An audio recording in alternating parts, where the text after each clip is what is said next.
Hey guys, what's up? MiataMods here, and today I'm hoping to fix a vibration problem. Let's go to the car so I can give you an idea of what I'm experiencing. Alright, I'm driving the car right now and I'm doing 70 kilometers per hour, that's like 40 miles per hour. And I'm experiencing no shakiness or whatsoever. So at this speed, everything is fine. When I drive 55 kilometers per hour, or let's say 30 miles per hour, I experience a little bit of shakiness, but not that much. But when I accelerate to 100 or 60 miles per hour, the car starts to shake. There we go. I'm not sure if the camera is picking up on that, but it's really shaking now. Do you hear the shakiness in my voice? It's not good. I have tried a few things to fix this problem, like balancing the wheels, changing the lug nuts and even switching to a different type of tire, but nothing has worked so far. I have a feeling that the vibrations are coming from the front of the car, so today I'm going to replace my front brake rotors and brake pads. I don't know how long ago this has been done to the car, so it's a good thing to replace them anyway, and I'm hoping this will fix my vibration problem. Let's get the car inside. There we go. Before you jack the car up, loosen the lug nuts of the wheel. Ryan Little.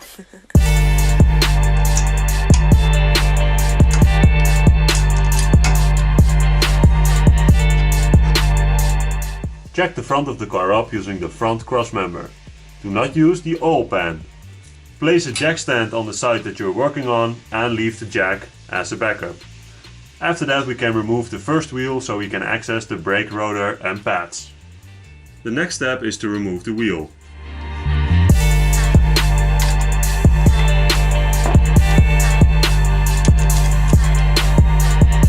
There we go.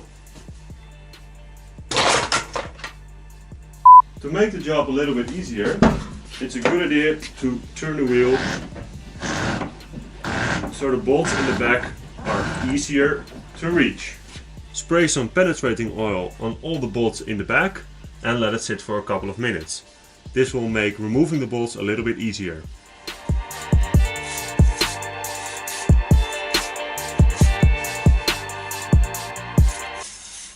Remove this bottom 14mm bolt from the caliper. You can try using a socket wrench, but if it's really stuck, then you do have the option use a breaker bar. There we go.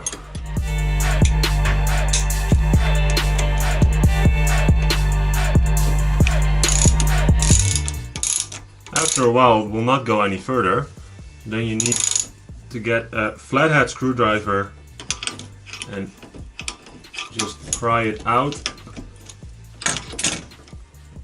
Yeah, there we go. And that is the first bolt. After you remove the bolt, you can tilt the caliper upwards. If you want to replace your pads, this is the way to do it, and as you can see, it's really easy. There we go. So remove the two old brake pads and the two springs. To remove the caliper, just slide it towards the engine bay like this. This is the sliding pin, so you can just slide it towards the engine bay. Be sure to use a bungee cord or a zip tie to hang your caliper on something. Don't place it somewhere like this, because when it will fall down, it will damage the brake line.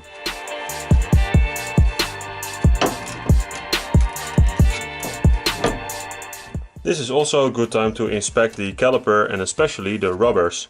You can use some brake cleaner to clean the caliper, so it will be easier to spot a problem with your caliper.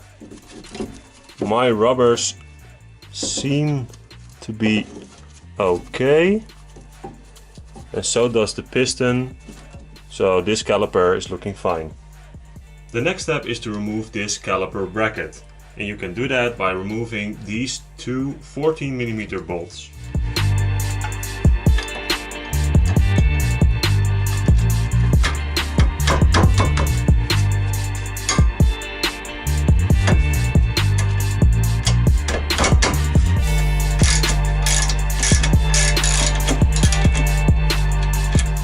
And a breaker bar really comes in handy because these bolts are pretty stuck.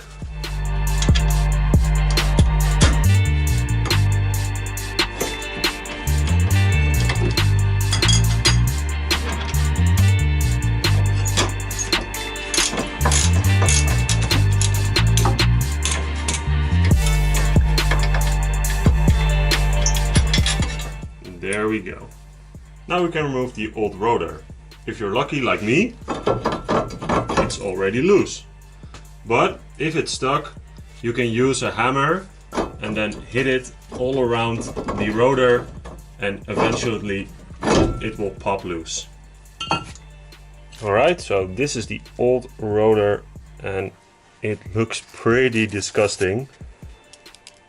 But I don't see any weird things. It's pretty flat, so I don't know, but can't hurt to replace the rotor and the pads. And the pads are, well, they have a few more miles on them, as you can see, but well, doesn't matter, just replace them anyway. And this is the shiny new rotor. I'm going to clean the surface with a wire brush and some brake cleaner.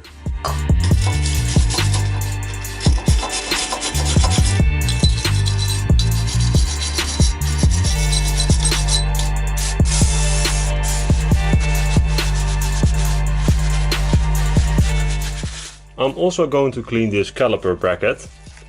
And you start by removing these 4 clips, and it's a good idea to place them in the order that you remove them, so you know how to place them back. Right, and then you can get your wire brush and then you can clean it, but be careful for these 2 rubber pieces.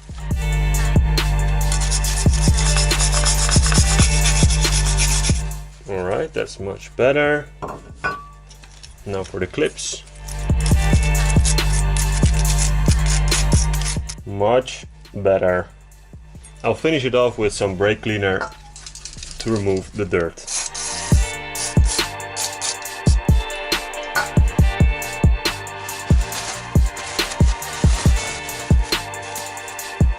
Right, that looks a lot better.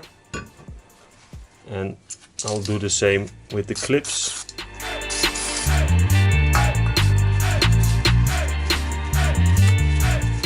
Because I cleaned the clips, you cannot see in which order they need to be installed.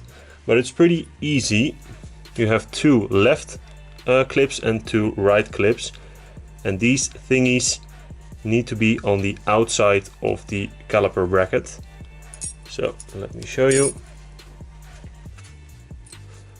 This one is the left one, and this curved part needs to be in here. So like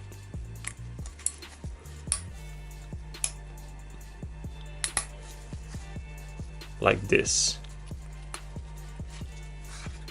See, the curved part is right here, and these thingies are on the outside. Make sure that the rubbers of the caliper bracket are in good shape. And as you can see, no tears, so mine are in good shape. I'm going to add some grease to the hub so the rotor will not stick to the hub. You can use some copper grease or some other type of grease, as long as it is high temperature grease.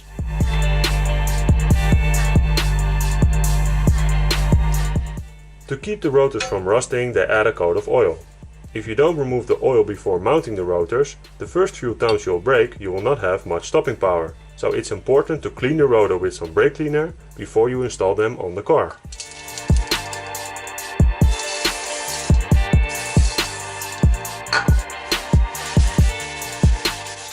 Put the new rotor in place, and if you want you can use a lug nut to keep the rotor in place. After that we can reinstall the caliper bracket. Add a little bit of grease to the bolts before installing them.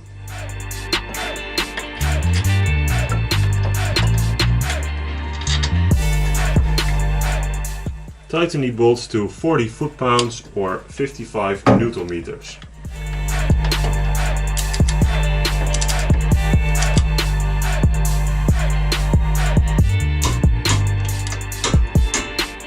In order to put the caliper back into place, you need to compress the piston. You can do this with a C-clamp, but before you do this, loosen the brake fluid reservoir cap like that, so the fluid has somewhere to go when you compress the piston.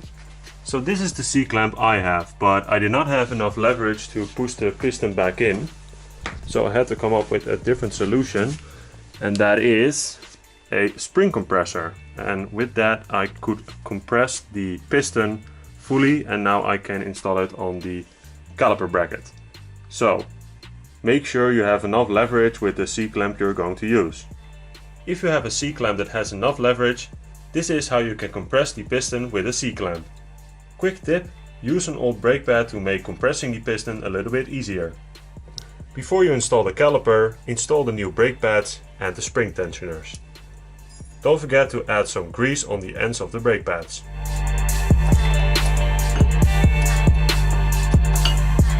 Now we can add the tensioners.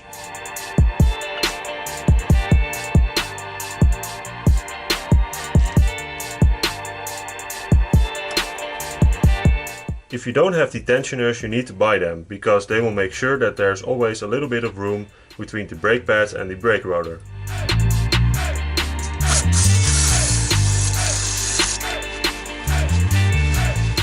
I've cleaned the caliper with some brake cleaner and added a little bit of high temperature grease to the slider pin.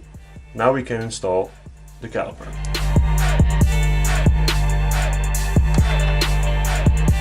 And make sure that this rubber doesn't get caught between the caliper and sits nice and flush. The last step is to install this bottom bolt. Make sure it goes in correctly and the rubber is not pinched together. And I've added some high temperature grease to this bolt as well. Tighten this bolt to 40 foot-pounds or 55 Newton meters.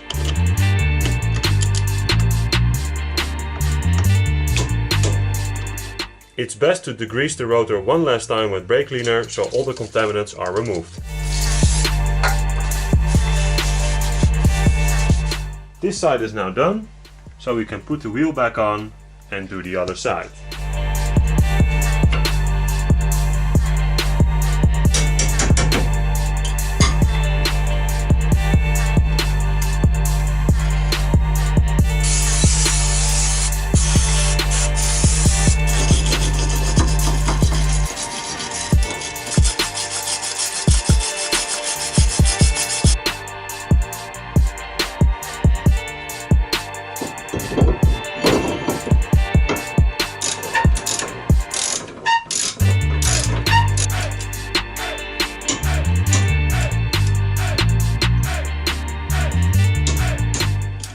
Alright, both sides are done.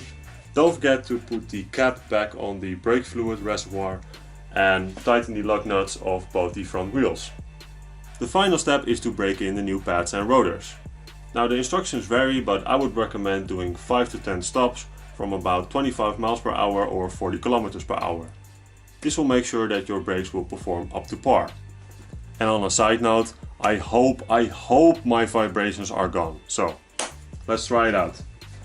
Well, I'm back home and the new brakes were performing really good, but I'm still a little bit disappointed because the vibrations are still there. So yeah. But hey, I got new disc brakes and rotors. If you find this video helpful, give it a thumbs up and leave a comment below. The tools and parts you'll need for this job are in the video description, as well as my social media links. If you haven't subscribed already, click on the MiataMods logo below and don't forget to turn on notifications. For more MiataMods videos, click here. Thanks for watching. Bye guys!